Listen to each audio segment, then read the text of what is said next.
1 Coríntios, capítulo 15, versículos 35 até 49, para a glória do nosso Deus. A palavra do Senhor diz assim: Mas alguém dirá, como é que os mortos ressuscitam? E com que corpo virão? Insensato, o que você semeia não nasce se primeiro não morrer. E quando semeia, você não semeia o corpo que há de ser, mas o simples grão, como de trigo ou de qualquer outra semente. Mas Deus lhe dá corpo como Ele quer dar.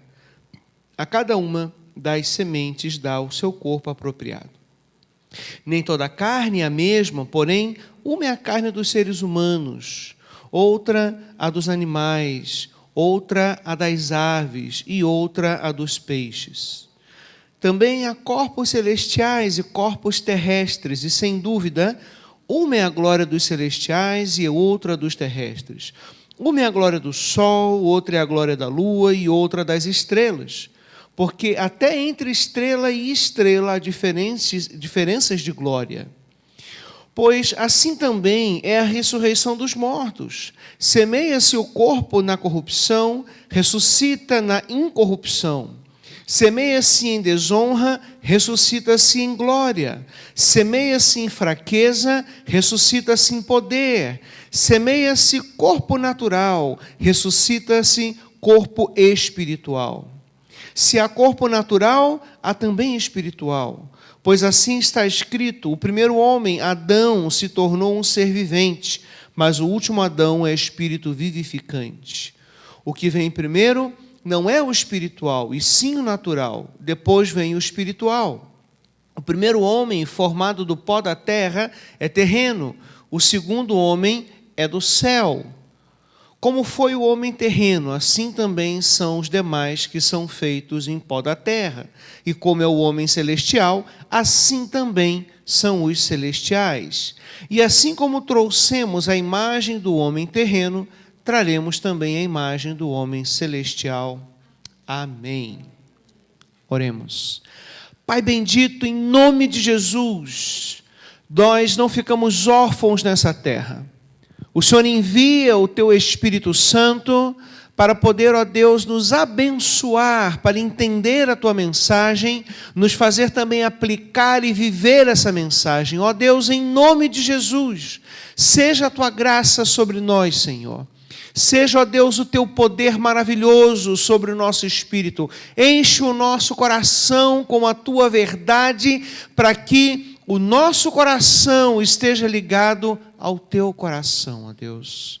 Pai querido, há tantos evangelhos sendo pregados por aí, há tantas coisas que dizem que são de Deus, mas não combinam com a Tua palavra, Senhor, que nós pedimos misericórdia, graça, para que possamos, Senhor, viver segundo a verdade da Tua palavra. Mas para isso, nós precisamos conhecê-la. Portanto, abre a nossa mente para entender, ó Deus, a Tua vontade, a Tua verdade, para que nós venhamos andar no caminho certo.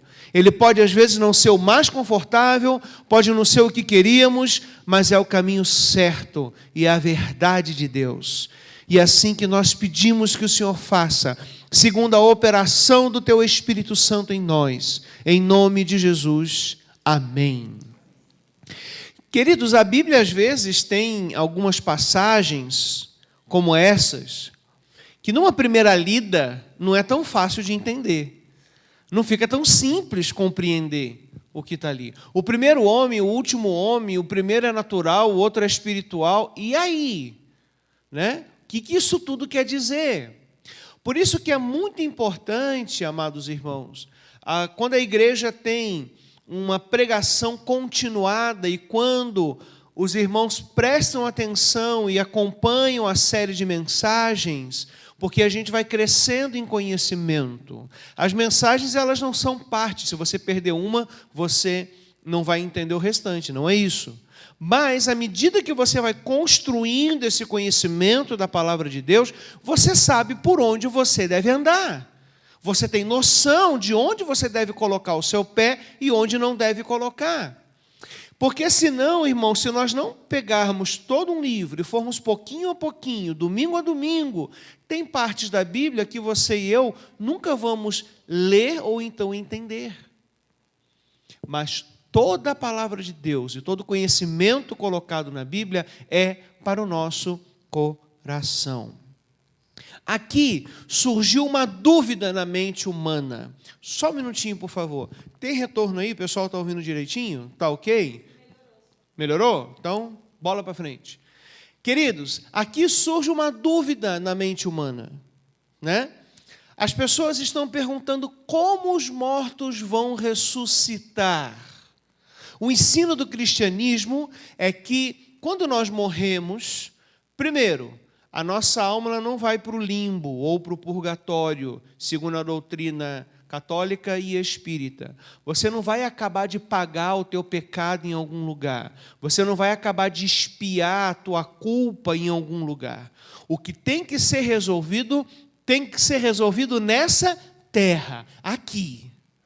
Não tem outro lugar para resolver depois. Não vai ser depois da morte que você vai colocar as coisas em dia. De repente você pensa assim, eu vou tocar minha vida aqui, ver as minhas prioridades, ganhar dinheiro e etc. Lá do outro lado a gente senta com Deus e tenta resolver. Não, é por isso que a mensagem é pregada agora, é por isso que Jesus veio agora, porque senão Jesus poderia vir depois. Todo mundo morreu, todo mundo foi embora, e aí agora Jesus vai fazer uma obra na cruz para salvar. Mas não foi assim. Gálatas 4,4 diz que, no devido tempo, Jesus veio, nascido sob a lei, nascido de mulher, ou seja, um ser humano normal, natural como qualquer outro, né? E veio então para fazer a obra e mandou pregar esse evangelho. E ao pregar esse evangelho, muitos são capturados, no bom sentido da palavra, pelas boas novas, pelo amor de Deus, são alcançados, são transformados pelo poder dessa palavra.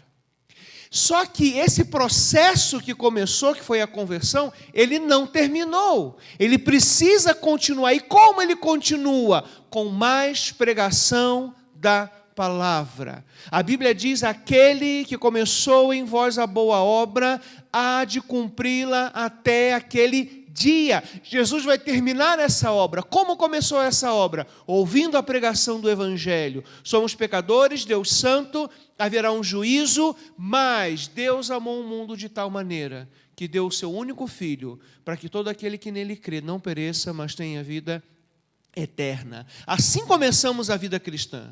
Assim que nós iniciamos a nossa caminhada com Jesus. E é assim que vamos continuar. Ele começa a boa obra por meio da palavra e continua pela palavra. Ele começa pela pregação da palavra e continua pela pregação da palavra. Isso é o Evangelho. Tão simples quanto isso. Por isso que é extremamente importante que você ouça a exposição da palavra, que se extraia a mensagem, que se explique a mensagem e que se aplique a mensagem. Isso é a continuação da ação de Deus na salvação, na minha vida, na sua vida e de todos aqueles que creem em Jesus. Amém, queridos? Se vamos ficar ricos ou pobres, se vamos ser cabeça ou cauda, se vai ter inimigos contra nós ou não, isso são outros 500. Isso é uma outra questão. Aqui, queridos, obrigado, Sheila. Aqui nós precisamos então crescer em graça e em conhecimento. E dúvidas surgem. Quem de nós aqui não teve dúvida quando leu a Bíblia? Ora, por que se pesquisa e se estuda? Porque tem dúvida. Porque senão a gente não precisava fazer isso, né? Então as dúvidas, elas são boas, elas são saudáveis, se devidamente encaminhadas e se devidamente respondidas com a verdade de Deus. Então, durante a nossa série aqui, quando nós falamos sobre ressurreição, uma das mensagens teve esse tema específico, eu acho que foi da ceia passada, inclusive. Eu me lembro, a irmã Irene Nunes, a Fabiana e eu, a gente na secretaria, e a gente conversando, como é que será? Será que o Espírito vem, vai lá na sepultura, né? E aí o corpo nasce, revive, e aí levanta, e quem morreu cremado, como é que faz? Tem uma cinza lá, outra aqui, são dúvidas naturais. E nesse bate-papo legal, a gente começou a pensar o quê? Bom, Deus é soberano, se alguém foi cremado e com as cinzas espalhadas, Deus há de juntar todo esse material para fazer ressurgir de novo. Se o espírito vai vir, o espírito da pessoa vai vir e vai entrar na sepultura, e ali todo mundo já virou pó, né? E aí vai reerguer, ou se esse corpo vai ser primeiro refeito e depois que o espírito vai vir, isso também não é importante. Algumas das suas dúvidas você vai ver que são mera curiosidade. É a cabeça, é a cachola humana trabalhando. Tic-tac, tic-tac, cuida, porque o diabo ocupa muitas pessoas com curiosidade, mera curiosidade. Então, é natural a curiosidade. Como eu falei que estávamos nós três ali pensando, né? Como é que vai se dar o processo na prática? Mas qual foi a nossa conclusão como crentes? Deus é soberano. Ele sabe como vai fazer. O que importa é que Ele prometeu e nós precisamos morrer com essa esperança. Entende? A sua dúvida natural, a sua curiosidade, ela pode te fazer exercitar, pensar, pesquisar e chegar a uma conclusão onde você descansa em Deus, ainda que não haja uma resposta precisa, exata, porque a gente está falando de questões de fé, que você confia e acredita. Algumas dúvidas, elas vão ser esclarecidas ali cabalmente. Mas, se você sair pela tangente e você ficar, e o dinossauro? E isso? E aquilo? Você vai começar a desviar o propósito da fé, que é a salvação. É desenvolver a salvação. O que é desenvolver a salvação? Aumentar o seu relacionamento com Jesus, conhecer mais do Senhor Jesus, aprofundar mais na verdade dEle. Então, você que vai decidir se a sua curiosidade ela vai te levar para um bom caminho ou até se ela vai te afastar da verdade de Deus. E muita gente usa esse argumento para justificar a sua escolha de querer viver para si mesmo, por amor próprio e para o seu pecado. Mas também a Bíblia diz isso, a Bíblia se contradiz naquilo, a pessoa começa a apresentar essas desculpas. Por quê? Porque ela tem que arrumar uma justificativa para a consciência que Deus deu a cada um. Porque ela tem que culpar alguém, o pastor, o irmão da igreja, a Bíblia, Deus, para que ela possa pecar em paz. Mas aqueles que nasceram de novo, nunca mais pecarão em paz, porque o Espírito Santo não vai deixar. E aqui essa dúvida que surgiu, Paulo conduz muito bem a igreja. Claro, ele está inspirado pelo Espírito Santo aqui, né? Como os mortos vão ressuscitar?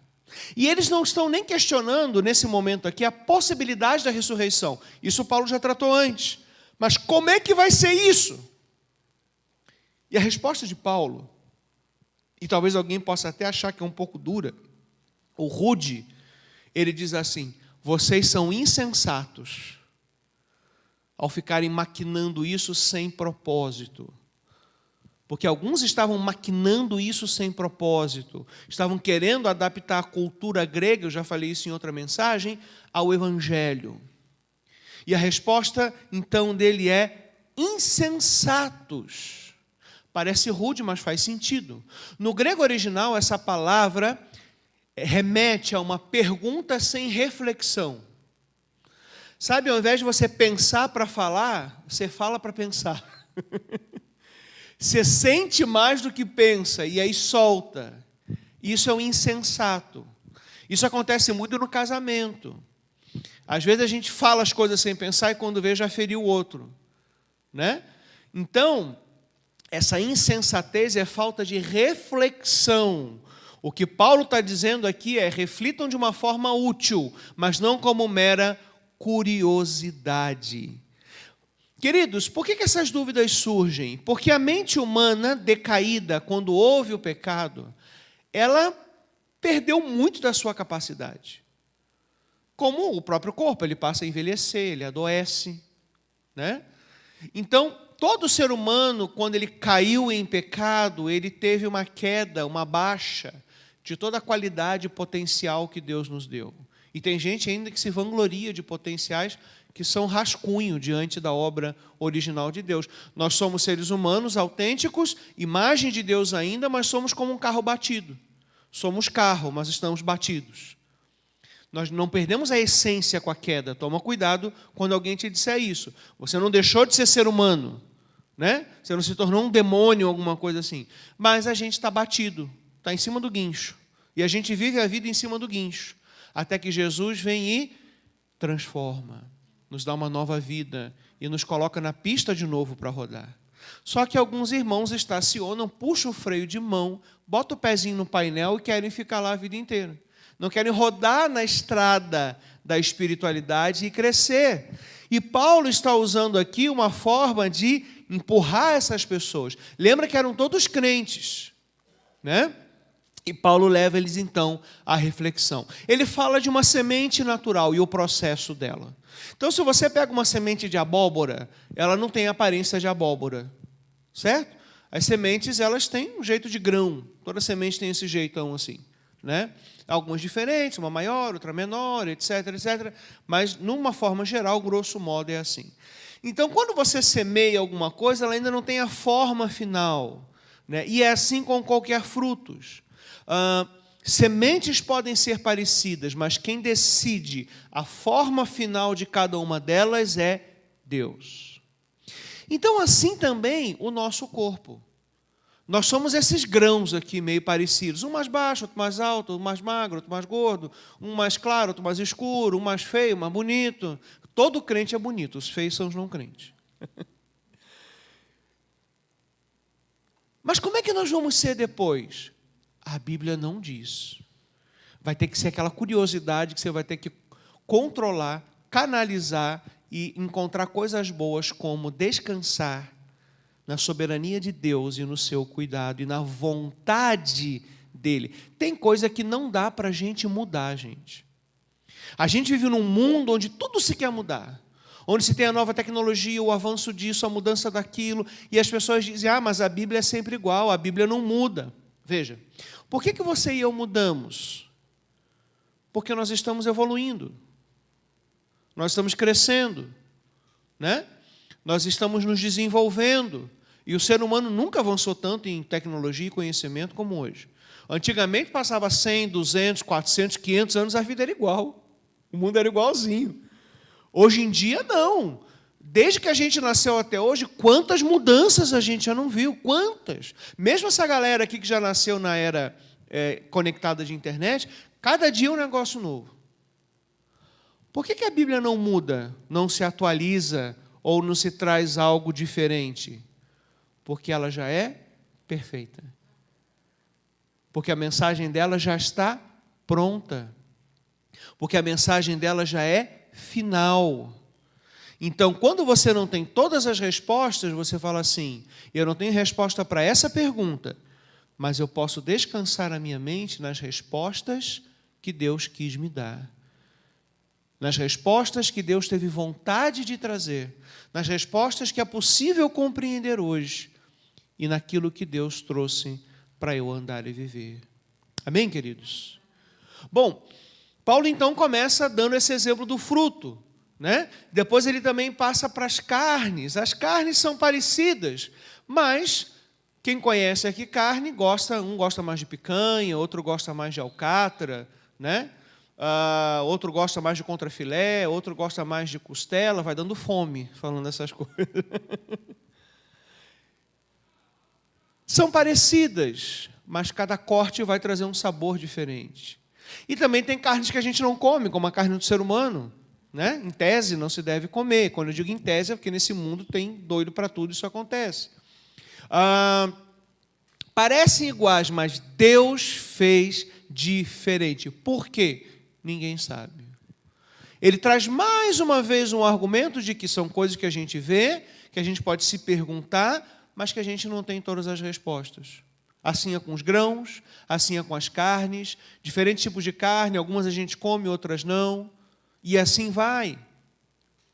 E Paulo chega a nos levar nas estrelas, a reflexão dele vai mais alto ainda. Ele fala sobre os corpos celestes, estrelas, o sol e tudo aquilo que encanta o ser humano que passa anos e anos observando esse espaço, procurando uma outra vida mais inteligente, o que mostra que o ser humano procura o que falta dentro dele mesmo, não vai achar no universo, vai achar somente no Criador do universo.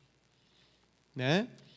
E mais uma vez, Paulo então nos diz que tudo isso é fantástico, é maravilhoso, é glorioso e foi feito por Deus de maneira majestosa na terra e no céu. Podemos olhar para todos os lugares e tudo que Deus fez por mais que a gente não entenda, é perfeito, belo e bonito.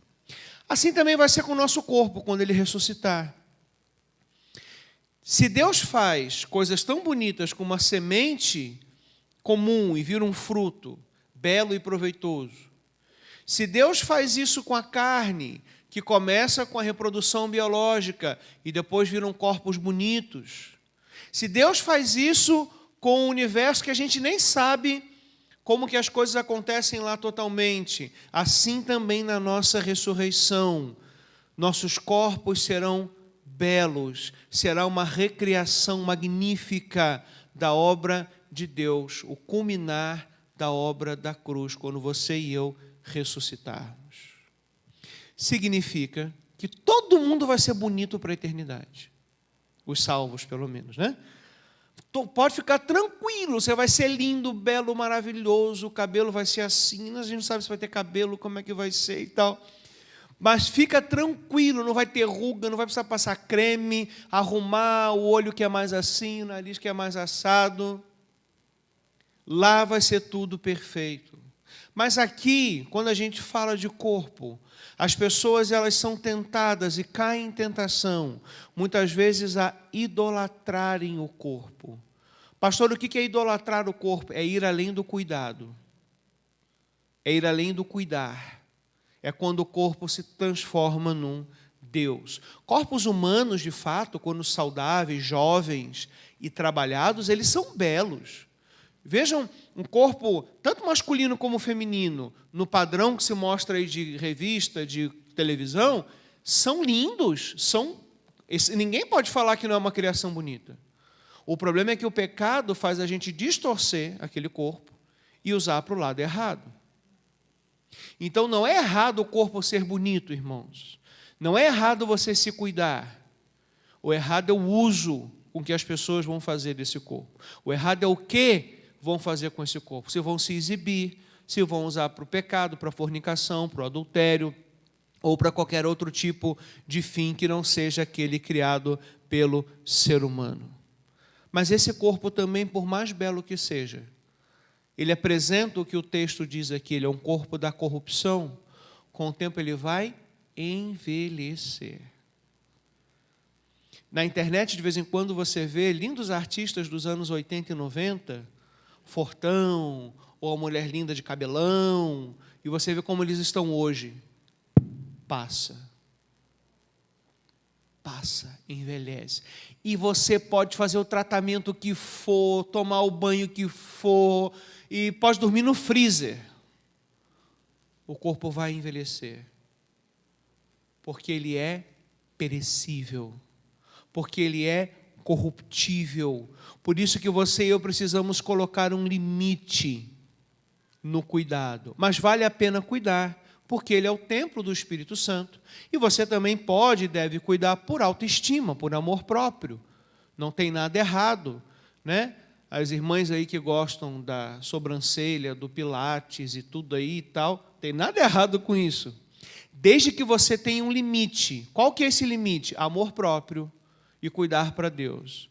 Se você vai fazer para ficar vaidoso ou vaidosa, se você vai fazer para usar aquele micro biquíni, se você vai fazer para exibir, se os caras vão fazer academia para no calorão andar aí sem camisa se mostrando e etc., você passa do limite.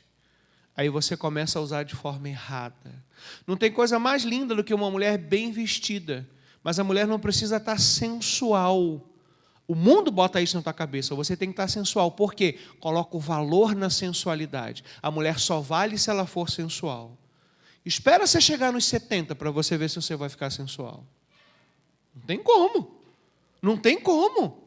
Nem homem, nem mulher, nem eu, nem você, ninguém. Né? E aí, a gente está vendo as pessoas alicerçando a alma delas, a vida delas, a confiança delas, num corpo. E aí, à medida que a natureza vai agindo, porque vai mesmo, a pessoa vai entristecendo, definhando, ela vai perdendo a referência, ela vai entrando em depressão. E aí você vê artistas que se afundam em drogas, pessoas que se matam e etc.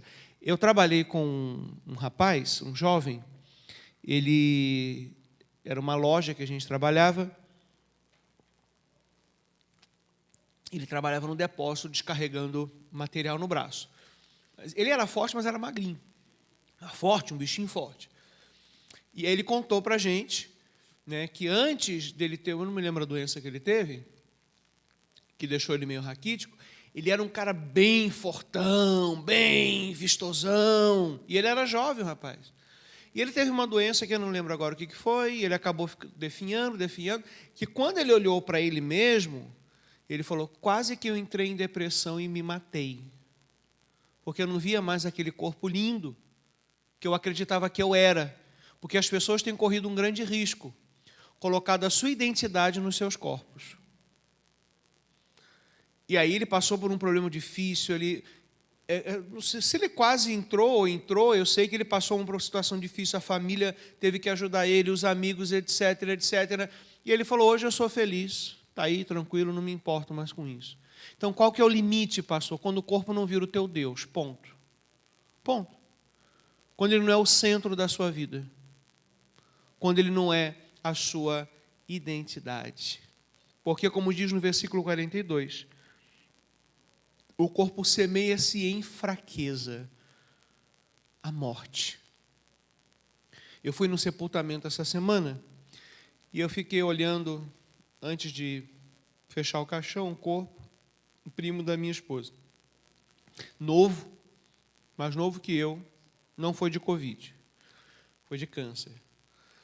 E aí eu fiquei olhando, né? E aí a gente sempre reflete em velório, né? E eu fiquei pensando, vai ser semeado em fraqueza. Mas um dia voltará. E os salvos terão uma ressurreição gloriosa para a eternidade com Deus. Os não salvos também vão ressuscitar, mas para sofrer eternamente.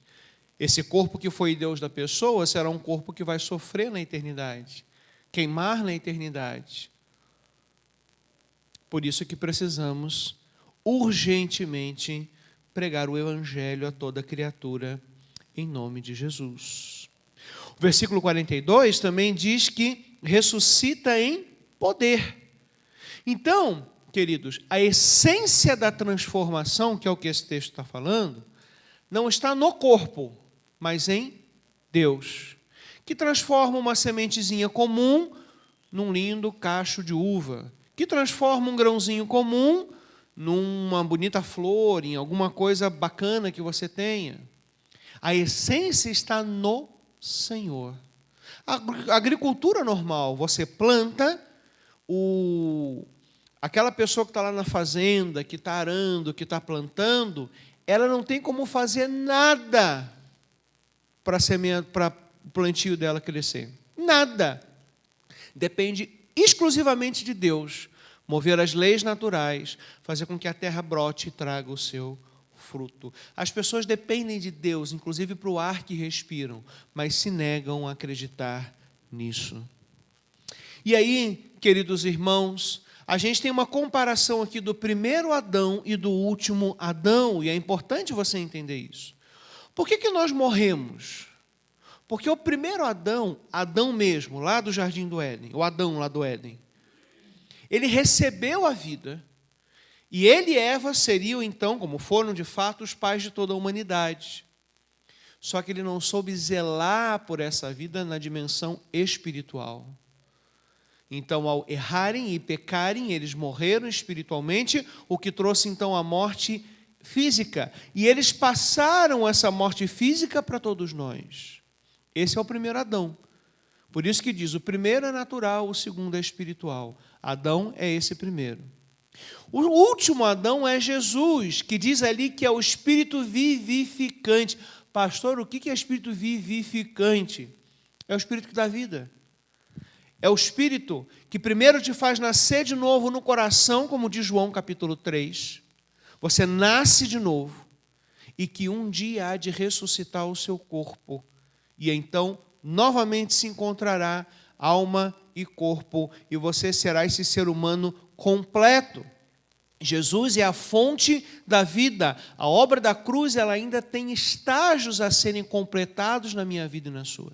A libertação final do pecado, Nunca mais estaremos livres para sempre de doença. Quando diz ali que ele levou sobre si nossas doenças e enfermidades, e etc., fala de enfermidades morais, fala de físicas também. Mas não significa que vai se cumprir tudo aqui nessa terra.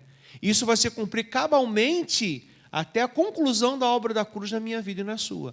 Então, esse é um processo, essa é uma obra que continua acontecendo. A conversão foi imediata. E a garantia de chegarmos lá é, de fato, imperdível. Mas ela está sendo executada, pouco a pouco. É como você, um exemplo bem pequeno, mas para tentar ajudar a nossa mente. Você lembra na época da inflação dos anos 80, que a gente fazia compra do mês? E está tendo quase que fazer de novo, né? Eu lembro meus avós, assim, eram aqueles carrinhos, assim, aquelas coisas. Chegava no dia, você tinha que comprar. Por quê? Porque até se você fosse de manhã ou de tarde no mercado, o preço podia mudar. Você estava fazendo compra, estava o cara com a etiquetadora lá mudando o preço. Então você corria, abastecia a despensa, né? E aí, só que você não come tudo de uma vez. A família não senta em volta do mercado do mês e come tudo de uma vez. Mas você tem garantido a comida que está ali. Você vai executando o comer aquilo pouco a pouco. Assim a salvação está garantido. Mas, querido e querida, não foi finalizado ainda na minha vida e na sua. Nós ainda precisamos muito da ajuda de nosso Salvador e Senhor. É por isso que no capítulo 13, Paulo fala que quando ele era menino, ele falava como menino e sentia como menino, pensava como menino. Quando chegou a ser homem, desistiu das coisas de menino. Aqui, se você se lembra nessa mensagem, ele está falando da vida espiritual aqui na terra e da vida espiritual na eternidade. O que a gente experimenta aqui ainda é muito pouco. E por isso a gente vê que vale a pena ser fiel e guardar essa mensagem para experimentar o que é melhor no porvir. Tem muita coisa melhor ainda por vir. Vale a pena abrir mão das coisas dessa terra para ser fiel a Deus. E toda essa reflexão é possível, queridos, só da gente pensar como é que vai ser o corpo no porvir. Olha quanta coisa a palavra de Deus vai abrindo para a gente. Olha quanta reflexão você e eu temos que fazer, queridos irmãos. E em Romanos 8,18, Paulo diz: porque para mim tenho por certo que os sofrimentos do tempo presente não podem ser comparados com a glória que há de ser revelada em nós. A cruz que você abraçou, o Cristo que você amou, o Jesus que você confessou, ainda não fez tudo na sua vida que a salvação te trouxe. Ele não aplicou totalmente ainda, em termos de conversão, nova natureza e destino certo, e destino eterno. Isso são coisas certas, isso são coisas concretizadas. Mas nós ainda vamos experimentar mais de Jesus na nossa vida. Portanto, mesmo que você não tenha todas as respostas, dedique-se àquilo que Deus respondeu sem você e eu perguntarmos. Amém, queridos? E eu quero fazer mais algumas conclusões para a gente fechar. Jesus disse que essa vida é mais do que o corpo. Portanto, quando você pensar no corpo, seja na ressurreição, na sua taxa de triglicérides ou na sua massa muscular, pense também na vida, que é mais do que o corpo. Toda a estrutura para manter o corpo vivo tem o seu sentido. O trabalho, a economia, a aquisição de patrimônio, tudo isso é a estrutura que a gente precisa. Mas lembre-se, assim como o corpo não vai durar para sempre, a vida como a conhecemos também não vai. Por isso não vale a pena entregar a sua alma para ganhar dinheiro. Não venda a sua alma para o dinheiro, porque o dinheiro só serve para cá. O dinheiro serve para atender necessidades materiais. As emocionais, espirituais, somente a verdade de Deus pode te atender. Nós precisamos ter uma vida mais contemplativa, mais meditativa no seu destino eterno, sobretudo por causa da influência que o mundo tem. Para que adquirir tanto bem, então? Para que tanto patrimônio? Para que tanta poupança? Para que tanto dinheiro? Primeiro, isso não é eterno. Segundo, isso não supre o que de fato precisamos, alimento para o coração, alimento para o espírito e para a alma. O dinheiro não toca, ele não entra ali, ele te dá uma sensação que te engana. É como você está com fome e você pegar um pote de glacê e comer. Aparentemente, mas aquilo é só açúcar puro, não nutre nada. Lembra os bolos antigamente, um cheio de glacê? Né? Aquilo não nutre nada. Então, quando de fato passa o efeito do glacê, você vê, não adiantou. É como você dizer assim, você quer um carro novo, você quer um carro, você quer um carro, você quer um carro. Aí a alma anseia aquilo, você tem, você consegue. Aí quando você tem, você vê, a fome ainda não passou. Não é que foi ruim ter o carro, eu não estou falando isso. Eu estou falando da dimensão de valor que você dá para essas coisas. A reflexão da vida tem que ser um pouco mais alta. A gente não pode só raciocinar pelo prato de comida de amanhã, gente. E isso não é só pensando em ter dinheiro no futuro, não. É pensando nas necessidades da alma. O brasileiro, às vezes, é levado a pensar pelo estômago, pela sobrevivência. Mas nós não podemos pensar só nisso. A segurança da alma vem através de Jesus. Outra coisa, nós devemos ter esperança. Quero pensar em algumas aplicações aqui contigo. Lemos o texto, explicamos o sentido, agora precisamos pensar em aplicações. Se Deus tem preparado tudo tão perfeito lá na glória, isso demonstra o caráter de um Deus detalhista que cuida de nós. Se Ele preza pela sua glória no mundo vindouro, mesmo aqui, Deus não deixará de cuidar de nós para a glória dEle, para o nosso bem. Então, você não está sozinho. É que ensinaram isso para a gente.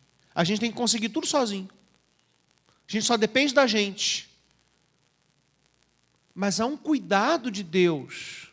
E você e eu também precisamos crer nesse cuidado de Deus. E aí nós temos dois extremos. Nós temos o cara que pega a rede, estica e fala, Deus vai cuidar de mim. Virá. As coisas virão a mim, porque Deus me fez cabeça e não cauda. Esse é um extremo. Vai morrer de fome. Porque a palavra de Deus diz que o preguiçoso, ele cruza o braço em cima do peito e passa fome. E nós temos o outro extremo. A pessoa que acha que tudo depende dela. Deus não quer você nem num polo nem no outro. Ele quer você andando pelo caminho de fé, onde você trabalha, você se esforça, você estuda, você planeja, você observa o mercado que você está, você vê as tendências, as mudanças que precisam ser feitas, etc, etc. Mas tem um ponto final, onde você faz um parágrafo e se entrega para a verdade de Deus. E supre a sua alma. Senão isso passa do limite e você começa a suprir a sua alma com as coisas dessa terra, ou tentar pelo menos. Entendem, queridos? Tem um limite. Aí depois você busca a fé e aí você volta de novo a olhar, a planejar, a olhar a tendência de mercado. Depois você para e volta de novo. Então você é como duas pernas, né? Você dá um passo e outro para caminhar. Você faz o que é natural da sua parte e conta com Deus também. O que é natural e conta com Deus também. Senão você fica alienado. Senão teria gente até hoje, sei lá, querendo trabalhar em alguma profissão que não existe mais. E hoje em dia é tudo muito rápido, né? Tem algumas profissões já estão até ameaçadas a deixar de existir. Direito é uma delas, que vai ser algo cada vez mais seleto, que a inteligência artificial vai tomar conta. Então você tem que estar ligado nisso. Não vai zerar de vez, mas vai ser um mercado cada vez mais estreito. Então você tem que estar ligado nessas coisas, claro. Mas as pessoas começam a ficar com medo, e é aí que entra a espiritualidade. As pessoas começam a ficar com medo de ver tanta mudança. E aí tenta mais. Aí aparece um cara na internet dizendo, eu sou especialista no não sei o que, e eu vou te dar um curso de não sei o que, você tem que fazer isso, aquilo, e você passa a seguir essas coisas. Os especialistas desse mundo. Não, fulano é especialista, ela disse isso. Fulano é especialista, disse aquilo. Mas e que crédito a gente está dando à palavra de Deus? Que crédito? Concluindo, queridos irmãos, eu quero lembrar então que toda a reflexão de Paulo falou começou com uma palavra: insensato. Não refletir sobre as verdades de Deus, sobre a pessoa de Deus. Paulo leva os coríntios a refletirem sobre a semente, a carne, o universo. A ação de Deus está sobre isso tudo. As pessoas estão falando de corpo da ressurreição e Paulo as remete sobre Deus. Por isso, reflita sobre a pessoa de Deus, e você só vai poder refletir isso segundo a verdade na palavra. Não segundo a nossa opinião sobre Deus, não o que a gente pensa sobre Deus. Deus não está interessado nisso. Reflita no que a Bíblia diz. Por exemplo, um assunto muito comum hoje. Talvez as pessoas não se perguntem como que vão ressuscitar, mas muita gente busca hoje cura emocional. É uma necessidade maior do que querer entender como é o outro lado da vida, né? Para algumas pessoas. E eu vou te dizer uma coisa: não busque apenas a cura dos seus problemas. Vai mais fundo. O pecado que nos afasta de Deus é que causa os problemas, inclusive os emocionais. Seja o pecado dos outros nos atingindo, deixando traumas na nossa vida. Por exemplo, abuso sexual. Pessoas que sofreram abusos têm traumas porque o pecado de alguém afligiu. Seja o próprio pecado. Imagine isso como... Imagina que a gente encheu o batistério aqui e estourou um cano. E aí jorrou água para tudo que é lado. Aí cada um corre, pega um pano, pega um rodo, alguma coisa, a gente vai. O que é mais importante? Enxugar essa água ou conter a fonte da água? Conter a fonte da água. Achar onde o cano estourou e fechar o registro. E o restante a gente lida depois. Então não fique buscando na palavra de Deus só as coisas imediatas para você. Muita gente quer só o consolo para depois viver como quer, inclusive viver no pecado. Mas não é esse tipo de promessa que a palavra de Deus nos faz. Portanto, meus amados, vamos ter uma reflexão um pouco mais alto. O que está sendo feito com o Evangelho e com a verdade de Deus? Nesse tempo de mais problemas que nós vivemos, o mundo hoje tem muito mais problemas. Cada dia é mais problema para receber. Já observou como é que é a segunda-feira? Segunda-feira já estoura o noticiário com problema. É uma CPI, é uma corrupção, é a cloroquina, é a vacina, é o Lula, é o Bolsonaro, é não sei o quê. Toda segunda-feira tem uma bomba para deixar o povo estressado a semana toda. Olha amanhã como é que vai ser o dia. Você que recebeu o alimento da palavra de Deus, lida com isso de uma forma. Aquele que não, vai se entregando cada vez mais ao desespero. Por isso, precisamos aprofundar mais na mensagem do céu. E extrair mais, e refletir mais sobre o que está aqui. Por uma reflexão de corpo, dentro do texto do que está sendo falado, nós refletimos sobre a glória de Deus, o Evangelho de Cristo, o nosso propósito, santidade. Nós cruzamos isso aqui com o assunto central da Bíblia, a glória de Deus e a nossa salvação. Por isso, meus amados irmãos, louvado seja Deus por todas as mensagens que foram pregadas até aqui, mas os pastores e as igrejas vão ter que desejar cada vez mais profundidade na verdade. Não apenas se sentirem bem ou alegres, consolados, animados.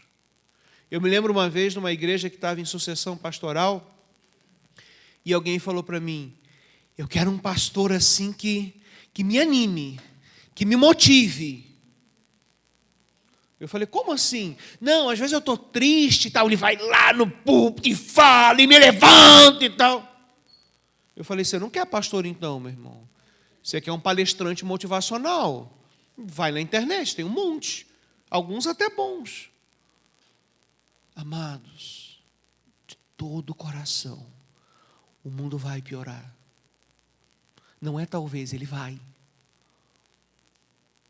O juízo está chegando. O tempo está acabando. Lembra aquela música? O rei está voltando, o rei está voltando, a trombeta está soando. O que mais? E o rei está... O rei está voltando, a trombeta vem nos buscar. Está chegando. Não dá mais tempo de ficar só se alegrando com eventos, com atividades com motivação, procurando a benção. Não, irmãos.